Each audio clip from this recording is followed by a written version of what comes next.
taon, nasunog ang bahay ng pamilya Juancito sa Bulacan dahil sa napabayaang gasera.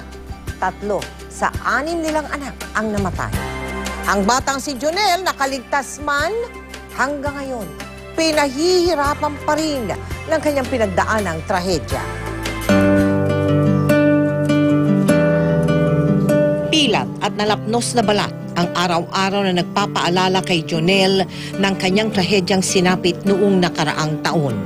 Hindi po natin ang kalain na ganun po mangyari. Bumilang po ako ng asukal. Pagdating ko galing sa tindahan, nag-aagaw po na yung bahay.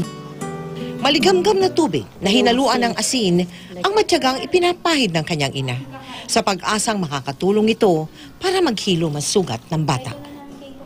Pagkagabi po yan, ma'am, umiiyak talaga siya. Sugat niya masakit. Sa pangangalakal ng basura, itinataguyod ng kanyang ama ang kanilang pamilya. Pero tila ba dobleng dagok ang kanilang nararanasan dahil bukod sa pangungulila, madalas pang kumakalam ang kanilang sikmura. Hindi na sa nabibilhan ng gamot kasi nga, kulang pa yung kita niya. Pagkain namin maghapon. Ipinasuri natin ang kondisyon ni Jonel sa isang espesyalista. Si Jonel has a tinatawag na burn contracture. So nagdikit na yung kanyang balat. He will have to undergo an operation. Ang operasyon ang tawag doon, release of burn contracture.